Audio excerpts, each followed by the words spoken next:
Rio virus নিয়ে কাউকে আতঙ্কিত না হওয়ার পরামর্শ চিকিৎসকদের।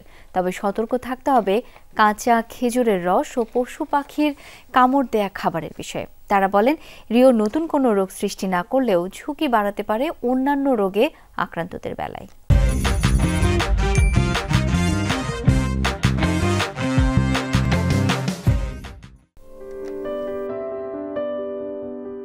দেশে ৫ জনের দেহে রিও ভাইরাস পাওয়া গেছে বলে জানিয়েছে আইইডিসিআর। নিপা ভাইরাসের পরীক্ষা করতে গিয়ে এই ভাইরাস শনাক্ত করে প্রতিষ্ঠানটি। তবে আক্রান্তদের কারো অবস্থাই গুরুতর ছিল না। অভিজ্ঞরা বলছেন, এর উপসর্গ নিপা ভাইরাসের মতোই মাথা ব্যথাও হতে পারে। তবে রিও ভাইরাসে আক্রান্তের ফলে বড় কোনো ঝুঁকির কারণ নেই।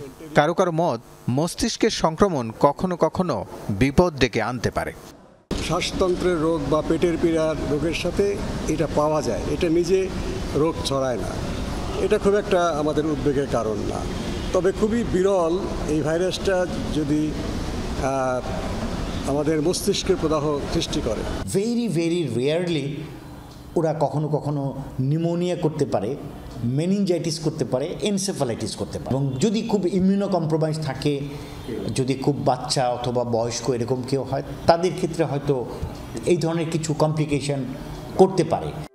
সাধারণত বাদুড়ের লালা বা পশু পাখির কামড়ের পর সেই খাবার খেলে ভাইরাসটি ছড়ায়। তাদের মতে ভাইরাসটি বিশ্বের নতুন নয়, তবে বাংলাদেশে শনাক্তের ঘটনা প্রথম। শীতকাল, ড্রাই সিজন, এমনিতেও বিভিন্ন রকম ভাইরাল ইনফেকশন আমাদের হতে পারে। রাস্তাঘাটে ধুলো ইসেতে থাকবো, তখন হয়তো আমরা প্রিকশনারি মাস্ক পরতে পারি। অবশ্যই খেজুরের কাঁচা রস খাওয়া একেবারেই বন্ধ করতে হবে। আমাদের যে কোনো রোগ থেকে যদি আমাদের সুরক্ষিত থাকতে হয়, সাধারণ স্বাস্থ্যবিধি মেনে চলা হবে। এর মধ্যে গুরুত্বপূর্ণ হচ্ছে নিয়মিত সাবান দিয়ে হাত ধোয়া। রিও ভাইরাস আক্রান্ত হলেও এর কোনো ঔষধ নেই। উপসর্গ অনুযায়ী চিকিৎসাই মূল ভরসা। তাই বড় ঝুঁকি না থাকলেও সচেতন থাকার পরামর্শ বিশেষজ্ঞদের। রাসেল আহমেদ, যমুনা নিউজ, ঢাকা।